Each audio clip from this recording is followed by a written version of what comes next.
We're going to continue with example 2 in our blending style problems. Take a read through of the handout and open up the accompanying Excel spreadsheet. In the last example, example 1, we were blending 4 chemicals together to produce 1 drug. Now this one's a little different. We're still mixing some ingredients together to produce something new. Here we're mixing 2 chemicals together to produce 2 drugs.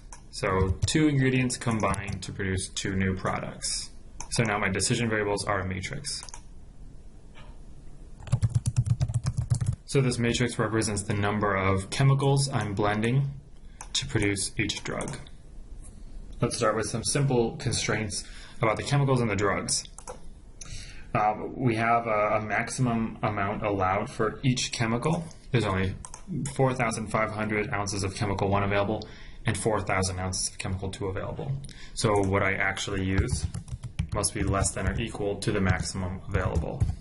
To compute the actual amount of chemical 1 used, it's just going to be a simple sum across the row. Okay, so this will sum up the amount of chemical 1 that I've used to produce both drugs. Same thing for drug 2. I'm just going to copy that down and it sums across the chemical 2 row.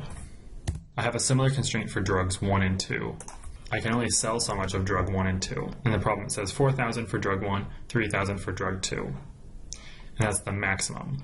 So my actual drugs produced should be less than or equal to this. I'm going to add just one small thing, just so we don't get confused with what the rows and columns mean. This is the actual chemicals used. So actual chemicals used, actual drugs produced.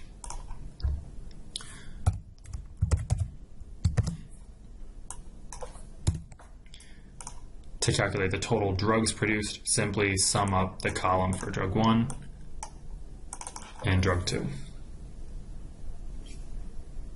These blending problems always have these content constraints. So I have a content constraint about the amount of chemical 1 in drug 1 and also in chemical 2, drug 2. So 2 constraints, I'm going to do them separately.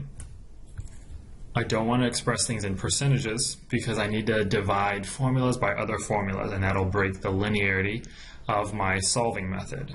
Therefore, I'll express these constraints in ounces, total ounces, rather than percent. So for the amount of chemical 1 in drug 1, I want to look at the actual and compare that to the minimum ounce requirement. The actual must be greater than or equal to the minimum required. The actual ounces of C1 and D1 is actually just one cell. C1 and D1, B13. The minimum required must be 70% of the total produced. Okay, a similar idea for the other constraint.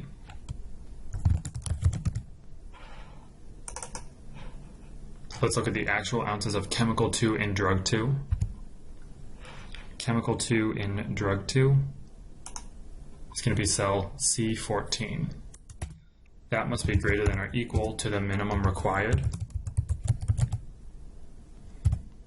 which is 60% of the total produced. Our objective is to maximize profit.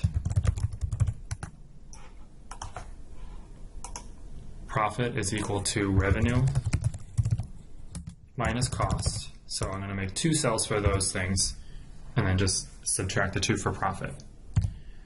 So I sell my drugs. That's how I make my money. So everything that I produce, the drugs I produce, I sell for $6 and $5. The chemicals are what I have to pay for. They're my cost. So a sum product of the chemicals that I use, I must pay $6 and $4 for them.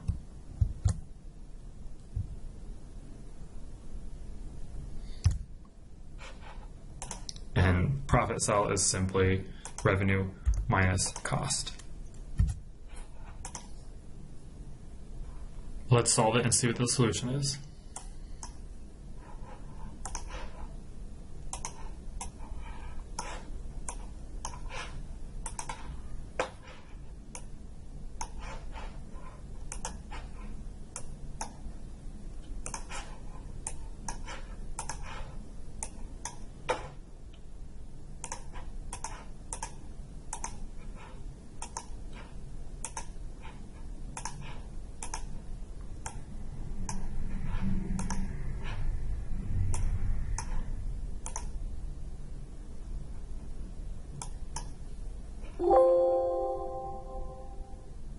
Here's our recipe for how to produce both drugs for a maximum profit of $5,200.